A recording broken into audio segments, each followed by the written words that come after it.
Hello everyone, day 3 का जो question है उसको हम डिस्कस करते हैं। डे 3 का जो क्वेश्चन था वो पूछा था comment on the expansion of G7 in Indian context. देखो, इसमें हम लोग कुल मिला के यही बताना है कि भाई जैसे आपके पास 18 लाइन है तो उसको आप स्पेस देख के आप सबसे पहले इमेजिन करिए कि कौन सा कंटेंट कहाँ पे डालने वाले हैं।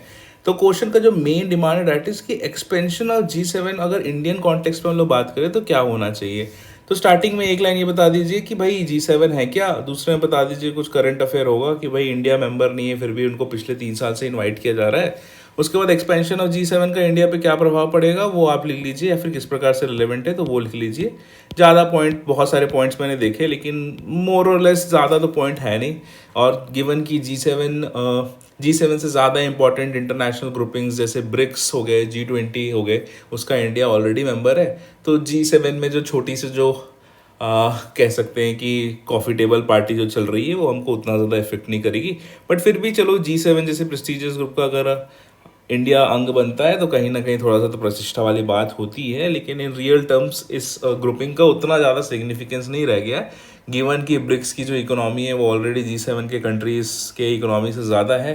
एंड जो G20 कंट्रीज़ है उनका जीडीपी में कंट्रीब्यूशन, पॉपुलेशन में कंट्रीब्यूशन देखोगे तो वो कहीं ना कहीं G7 से बहुत लेवल्स पे आगे पहुंच चुका है। तो इसी पे देखते हैं, बहुत सारे आंसर्स आए तो इसमें जो कॉमन मिस्टेक है जो वो लोग करते हैं, पहले तो यही है कि भाई G7 के बारे में पूरे 7 कंट्रीज का नाम लिख दिया, साइड में G7 करके ऐसा वर्ल्ड मैप बना के बता दिया कौन सा है। देखो, ये सब तामझाम तम करने होते हैं जब आपके पास स्पेस बहुत ज़्यादा होता है, कंटेंट बहुत कम होता है। तो अगर वो आपको G7 के एक्सपेंशन पे इंडियन कॉन्टेक्स्ट पे क्या असर हो रहा है उस पर कमेंट करने बोल रहा है तो strictly limit yourself to entirely that topic. ठीक है, बहुत ज़्यादा इधर उधर करने की ज़रूरत नहीं है। चलो ठीक है, आंसर लिख दिया है, देखते हैं क्या क्या है। तो यहाँ से देखते हैं क्या क्या लिख दिया है। तो देखो, यहाँ पे तो सबसे पहले इंट्रो दे दिया 2 लाइन का कि G7 is an intergovernmental grouping और 7 most advance economies of the world as per IMF। ये हो गया पॉइंट नंबर 1। दूसरा ये कि despite not being a member of G7, India has been consistently invited for the G7 सब meetings the last few years. ठीक है, direct question पे आ जाओ। Expansion of G7 including India would mean following. पहला क्या है कि भाई इकोनॉमिक अपॉर्चुनिटीज़ खोल देगा। दूसरे ये कि technology exchange critical to the defence and energy sector. तीसरा क्या है भाई, ग्लोबल कंसेंसस बनाएंगे साइबर सिक्योरिटी, क्लाइमेट एक्सेट्रा में। चौथा तो हमेशा वही कि रिप्रेजेंटेशन हो जाएगा global south and developing countries का। Door to P5। अब G7 जैसे मेंबर्स हैं, इनमें जो ज़्यादातर मेंबर्स हैं वो परमानेंट मेंबर्स हैं UNSC के। तो यहाँ पे अगर हम लोग मेंबर बनते हैं तो कहीं ना कहीं हमारा जो permanent membership of India security council में उसमें भी दावेदारी स्ट्रांग होती है। उसके बाद जो न्यूज़ में चल रहा है बेसिक कीवर्ड्स टर्म्स उसको आप हाईलाइट करते हो। Help Viksit Bharat 2047 to establish India as a developed nation.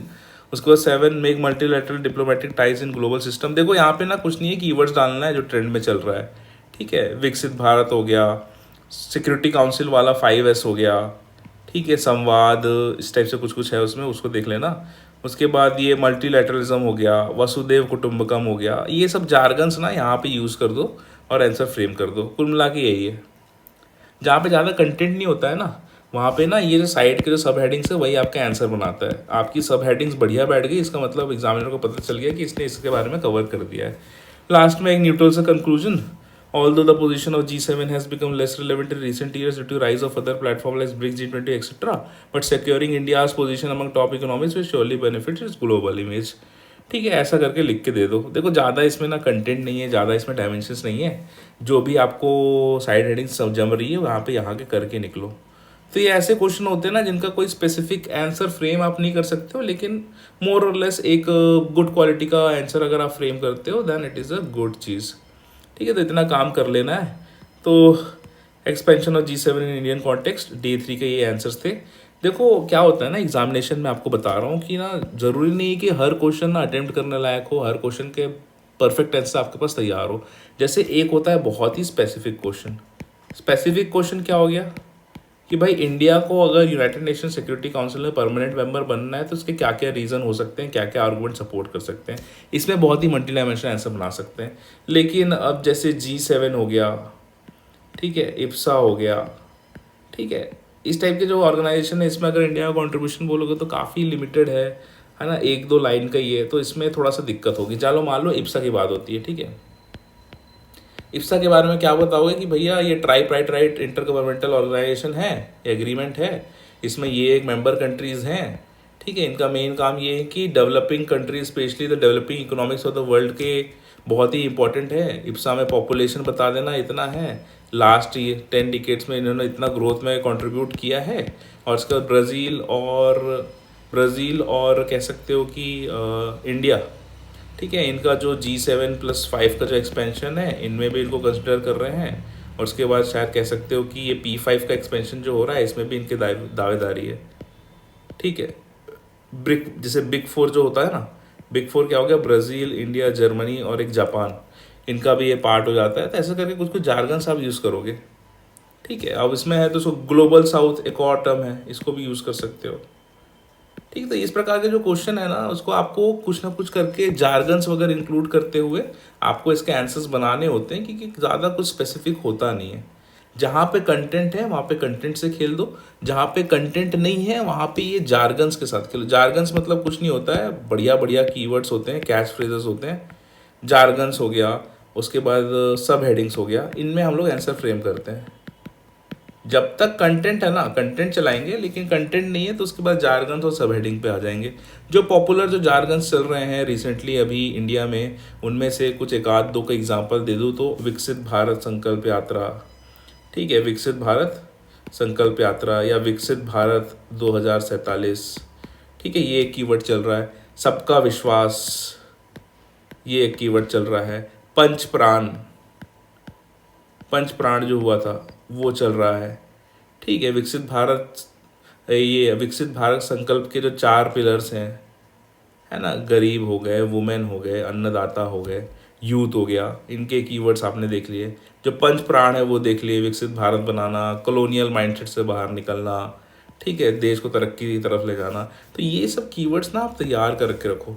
जहाँ पे भी कुछ समझ में नहीं आएगा ना, इनको ड्रैग कर लेना, इसको इंक्लूड कर लेना, इसको इंक्लूड कर लेना, इसको इंक्लूड कर लेना, इसको इंक्लूड कर लेना, ऐसा करके अपना आंसर फ्रेम करना है, ठीक है। कंटेंट नहीं है तो क्या हुआ यार, let content not stop you from framing a very good answer. जहाँ पे ज्ञान है ना वहाँ पे ज्ञान से काम लेंगे, जहाँ पे ज्ञान समझ में नहीं आ रहा है वहाँ जुगाड़ से आंसर ठोक के हम लोग कंप्लीट करके आगे निकलेंगे, ठीक है। तो इस प्रकार के थोड़े से नीरस टाइप के क्वेश्चन मैं इसलिए भी देता हूँ आपको, ताकि आपको रियलाइज हो कि कई क्वेश्चंस में, मेजॉरिटी ऑफ द क्वेश्चंस में हो सकता है कंटेंट ना हो, फिर भी कंटेंट नहीं है तो फिर भी हम लोग क्या करते हैं कि इस प्रकार के कुछ जार्गन्स वगैरह को ऐड करके हम लोग एक डिसेंट आंसर बनाने की कोशिश करेंगे, ठीक है। तो ये डेली आंसर राइटिंग का कहीं से भी ना सिलेबस कंप्लीशन गोल नहीं है मेरा, ये बिल्कुल भी गोल नहीं है कि आपका जो सिलेबस है वो कंप्लीट हो जाए। मेरा गोल ये है कि you should be able to write a decent mains का आंसर किसी भी सिचुएशन में। तो कई क्वेश्चन में मैं आपको करंट का बल पे कैसे आंसर बनाना है वो बता दूंगा, कई क्वेश्चन में जार्गन्स के दम पे कैसा क्वेश्चन बनाना है वो बता दूंगा, कई जगह मैप से कैसे बनाना है, कई जगह डेटा से कैसे बनाना है, कई जगह फ्लो चार्ट से कैसे बनाना है। ये सब मैं आपको ज़्यादा एक्सप्लेन करूँगा कि किस प्रकार से आप क्वेश्चन का आंसर एग्जैक्ट ना जानते हुए भी किस प्रकार से क्वेश्चन की फ्रेमिंग ऐसा करें कि आपका जो आंसर है काफ़ी लॉजिकल लगे, काफ़ी अपडेटेड लगे और काफ़ी एप्ट लगे उस पर्टिकुलर क्वेश्चन के लिए, ठीक है। Hope you guys are enjoying. एक एक करके सारे वीडियोस धीरे धीरे अपलोड करता हूँ मैं, एंड नेक्स्ट में आप में से आई हुई आंसर कॉपी जो है उनके ऊपर मैं डिस्कशन करूँगा, क्योंकि उससे लोग ज़्यादा कनेक्ट होते हैं, मेरे को रियलाइज़ हो रहा है। तो डे 4 के जो आंसर्स हैं वो आपके ही किसी एक पर्टिकुलर स्टूडेंट्स के आंसर कॉपी मैं रिव्यू करूँगा, ठीक है। Hope you understood the concept of mains answer writing. आज डे 3 का ये था आपका मॉडल आंसर। मिलते हैं डे 4 के आंसर के साथ। जय हिंद।